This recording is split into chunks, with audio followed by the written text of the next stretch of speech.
Lá em 1905, Freud faz uma proposta muito ousada e que na época gerou grande rebuliço, né? Inclusive foi um dos motivos pelos quais ele e Breuer acabaram se afastando um pouquinho, né?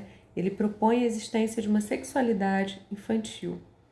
E aí ficamos todos chocados, muitos nem se aprofundaram muito para tentar entender o que ele estava querendo dizer com isso.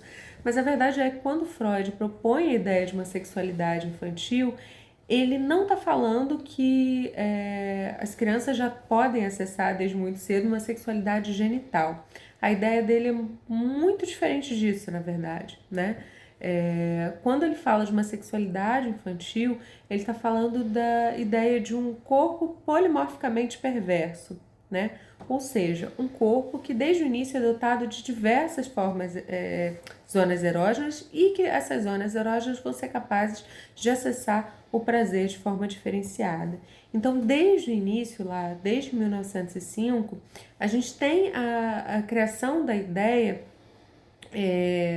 de que o prazer ele vai ser algo historicamente construído, né? E que o nosso corpo, ele como um todo, ele pode ser fonte de prazer. Então, ao contrário do rebuliço que causou e do que muita gente pensou naquela época, o que Freud está propondo é justamente um alargamento da ideia de sexualidade, tirando o foco ali de uma sexualidade genital e trazendo foco para uma sexualidade que pode se dar de forma mais complexa em todo o corpo do sujeito, né? E a grande virada de chave com essa ideia não é só essa complexificação da ideia de sexualidade, mas a ideia de que a gente se constitui quanto sujeito a partir dessas diversas formas de acesso ao prazer e a partir dessa via sexual. E o que eu estou querendo dizer com isso, né? Quando Freud propõe que somos formados por diversas zonas erógenas, ele está trazendo à tona a ideia de que inicialmente a gente é formado por várias zonas erógenas que a gente percebe como separadas, né? A pele, a boca, a zona uretral, o esfíncter anal, com várias formas que são capazes de gerar prazer para o sujeito, né? Inicialmente muito atrelado a uma questão fisiológica, né? Mas de forma separada.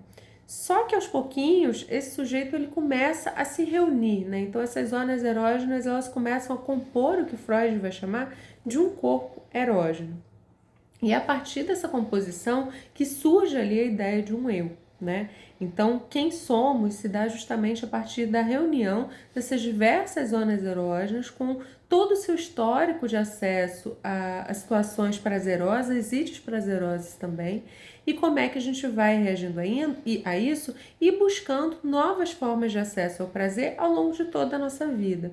Então, quando a gente para pensar nisso, a gente não está falando só de um acesso ao prazer sexual genital, né? Mas a gente está falando de um corpo que se forma e que traz consigo todo um histórico de acesso ao prazer de uma forma extremamente complexa, né? Através da pele, de uma forma tátil, através de ingestão de determinados alimentos, né?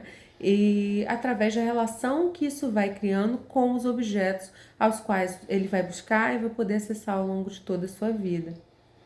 Então, essa ideia de uma sexualidade infantil, ela traz pra gente algo que é fundamental dentro da psicanálise, que é justamente a construção da ideia de uma historicidade, né? Tanto em termos de construção sintomática, quanto em termos de escolha objetal, quanto em termos das mais diversas formas de acesso ao prazer que o sujeito vai buscar ao longo da sua vida.